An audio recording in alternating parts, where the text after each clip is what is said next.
A reading from the Acts of the Apostles. On the day of Pentecost, Peter stood up with the 11 and addressed the crowd in a loud voice. Men of Israel, listen to what I am going to say. Jesus the Nazarene was a man commended to you by God, by the miracles and portents and signs that God worked through him when he was among you, as you all know. This man, who was put into your power by the deliberate intention and foreknowledge of God, you took and had crucified by men outside the law. You killed him, but God raised him to life, freeing him from the pangs of Hades, for it was impossible for him to be held in its power, since, as David says of him, I saw the Lord before me always, for with him at my right hand nothing can shake me. So my heart was glad, and my tongue cried out with joy. My body too will rest in the hope that you will not abandon my soul to Hades, nor allow your Holy One to experience corruption. You have made known the way of life to me. You will fill me with gladness through your presence. Brothers, no one can deny that the patriarch David himself is dead and buried. His tomb is still with us. But since he was a prophet, and knew that God had sworn him an oath to make one of his descendants succeed him on the throne, what he foresaw and spoke about was the resurrection of the Christ. He is the one who was not abandoned to Hades, and whose body did not experience corruption. God raised this man Jesus to life, and all of us are witnesses to that. Now raised to the heights by God's right hand, he has received from the Father the Holy Spirit who was promised, and what you see and hear is the outpouring of that Spirit. The word of the Lord. Thanks be to God. Show us, Lord, the path of life. Preserve me, God, I take refuge in you.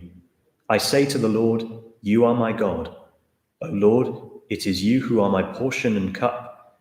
It is you yourself who are my prize. Show us, Lord, the path of life. I will bless the Lord who gives me counsel, who even at night directs my heart. I keep the Lord ever in my sight. Since he is at my right hand, I shall stand firm. Show us, Lord, the path of life. And so my heart rejoices, my soul is glad, even my body shall rest in safety. For you will not leave my soul among the dead, nor let your beloved know decay. Show us, Lord, the path of life. You will show me the path of life, the fullness of joy in your presence. At your right hand, happiness forever. Show us, Lord, the path of life. A reading from the first letter of St. Peter.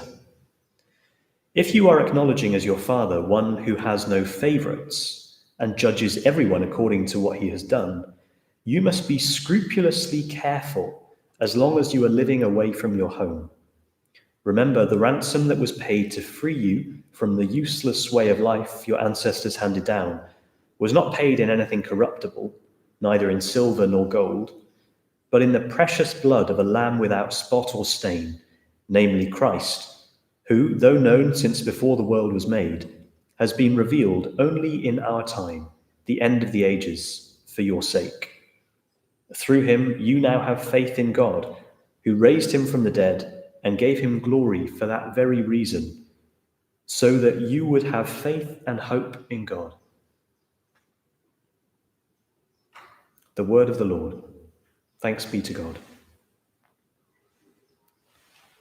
Alleluia, alleluia, alleluia, alleluia.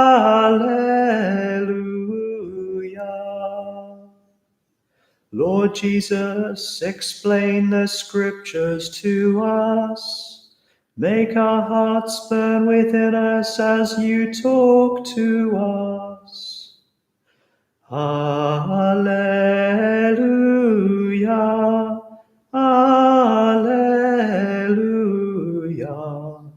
alleluia,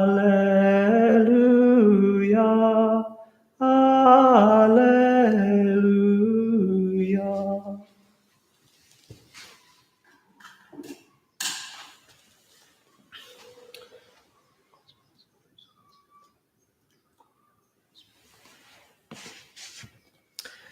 The Lord be with you.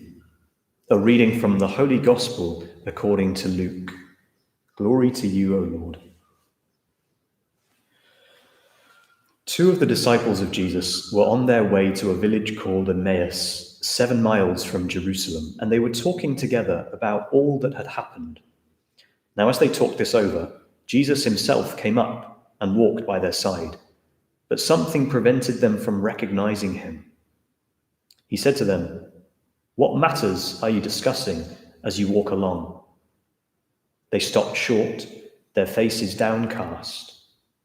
Then one of them, called Cleopas, answered him, "You must be the only person staying in Jerusalem who does not know the things that have been happening there these last few days."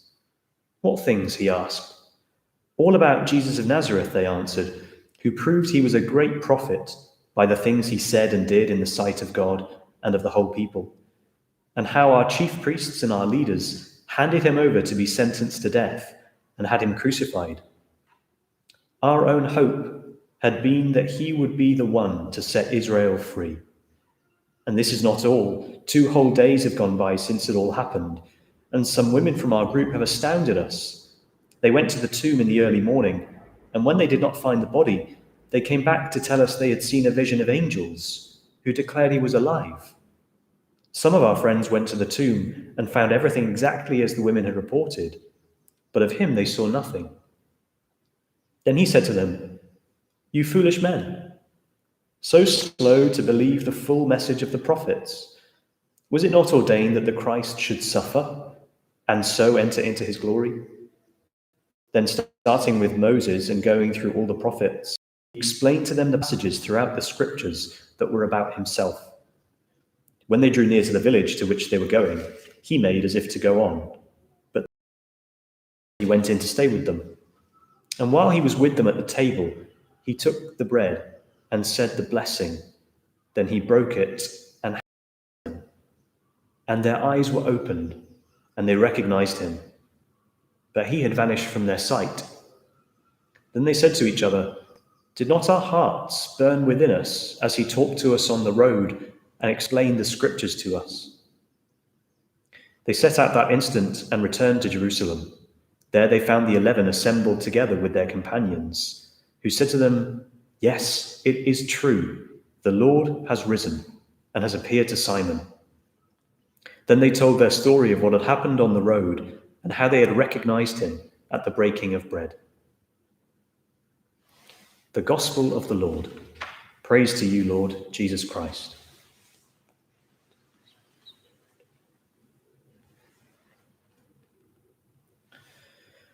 Just before I begin my homily, I can see that I'm quite dark on your screen, so I'm just going to move a light around.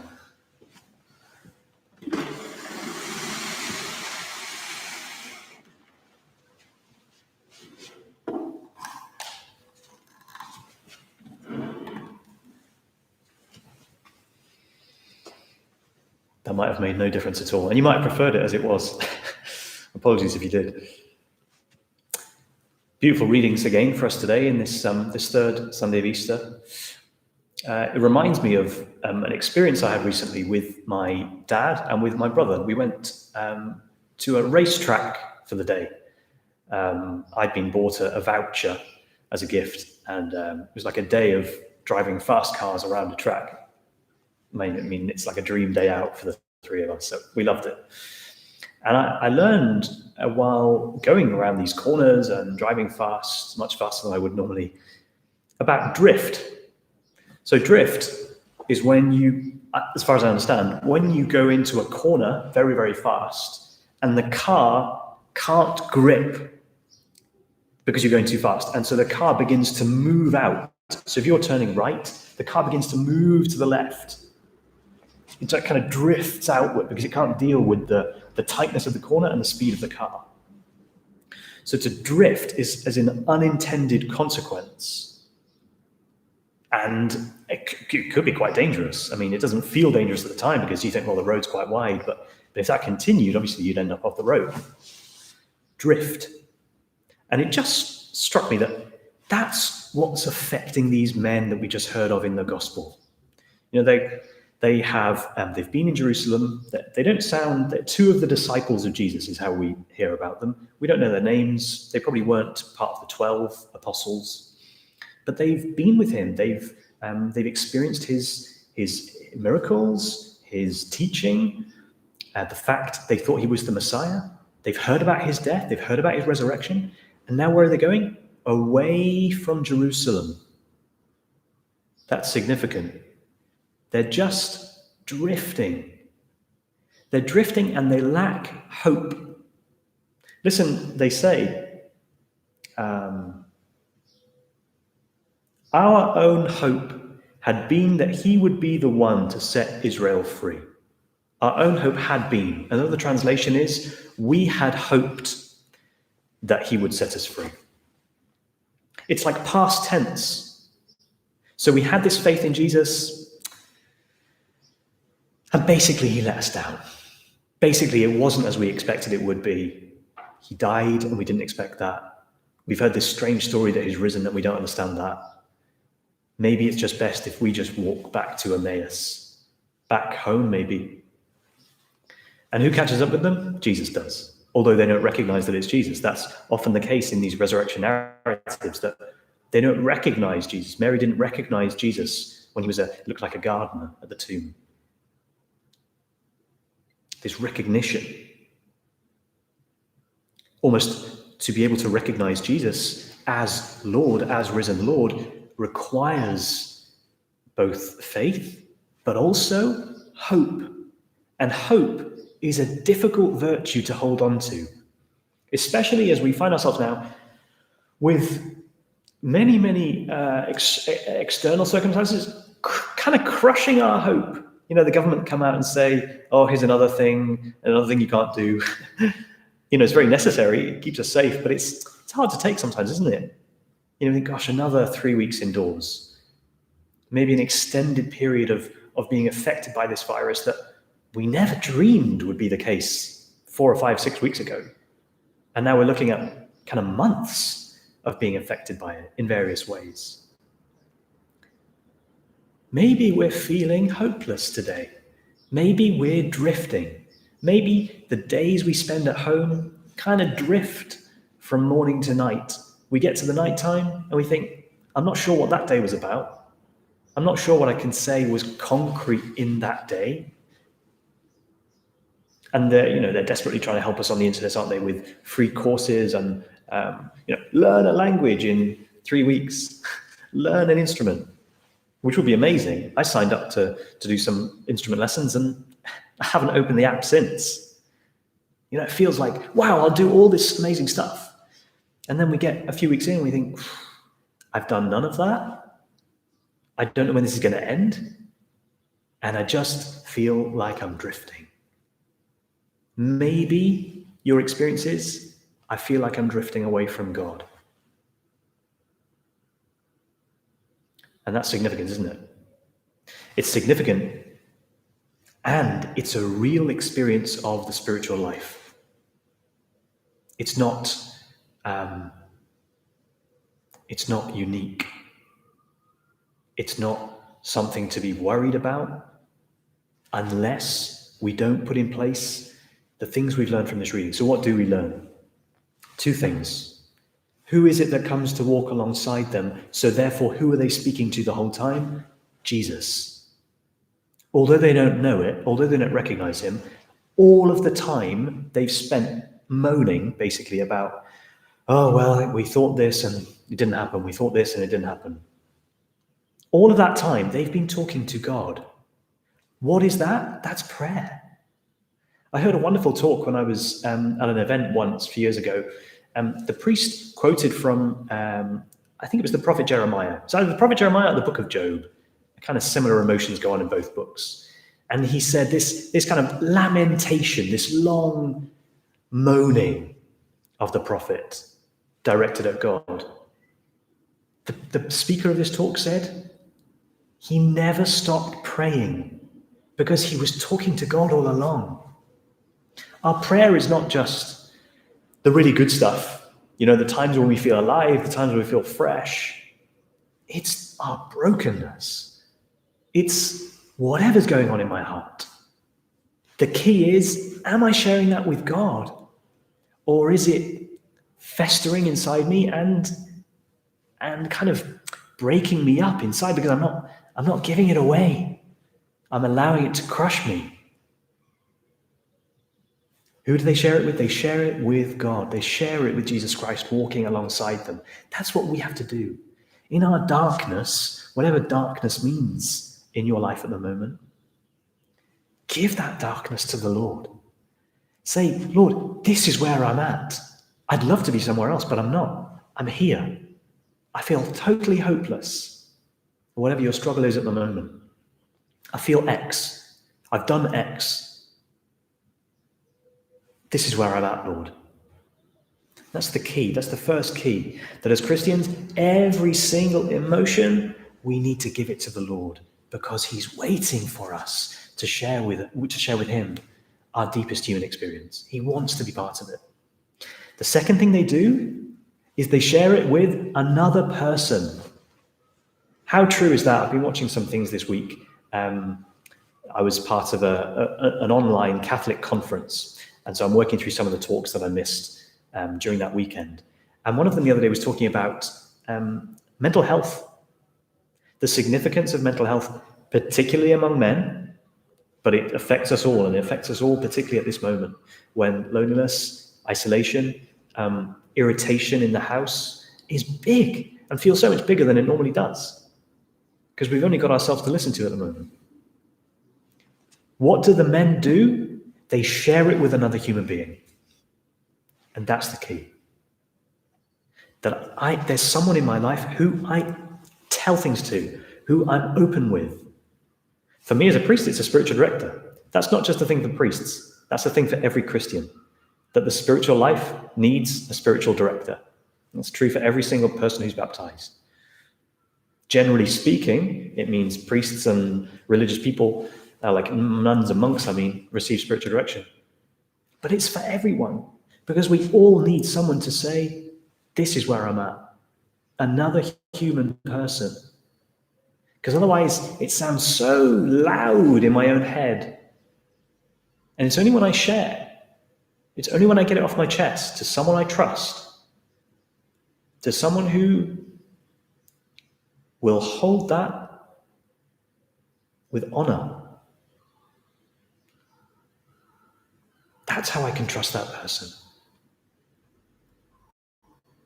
That's what we need. When we're feeling dark, when there's darkness going on, I'm not going to solve that myself. As much as I'd like to think I can. We cannot solve the darkness ourselves. We must share it and we must give it to the Lord. That's what these men do. So in many ways, these men are like a model of how to deal with spiritual darkness, mental health issues, physical health issues maybe. Because let's remember, we are body and spirit. Our spiritual life is lived in our bodies. And any human experience is what we need to share. And then what happens? At the end of that gospel passage, they say, why don't you come in? It's nearly evening and the day is almost over. Again, it's another kind of bit dark. The day's over. Why don't you just stay with us? It's nighttime. It's dark. There's no hope. Jesus enters their dark. Jesus enters their hopelessness. He's not afraid of our hopelessness. He's not afraid of our darkness. He says, yes, I'll stay with you. And in fact, he stays with them. I'll come and stay with you, and I will make myself visible to you. I will make myself present to you in a way that you haven't recognized me up to now. And so we see, don't we? He takes the bread, he breaks it. It reminds us of the Last Supper. It reminds us of the Holy Eucharist. And it's in the breaking of bread, which was an early phrase for what we now call a mass. In the breaking of the bread is when they recognized him. And he'd vanished. We see that so often in the gospel. When Our Lady receives the visitation from Gabriel, she says, behold, I am the handmaid of the Lord. Be it done unto me according to your word. In other words, Lord, I give you everything. And what happens next? The angel doesn't say, that's great. Many thanks, Mary. I'll pass that on. He doesn't say that. All we hear from St. Luke is, and the angel left her. So there she was, just on her own again, with this major revelation of the Lord. To kind of chew over, like, did that really happen? Was that real just then? So the Lord comes into our life powerfully. He wants to make himself present to you and me powerfully. But then we need the virtue of hope. Because the virtue of hope is what will make me keep going back to that moment and say, yes, I believe. Yes, I believe there's something greater than this moment I'm going through now. Yes, I believe there's another life. There's life to come after this. No darkness lasts forever. Darkness is defeated by light. That's the whole proclamation of Easter.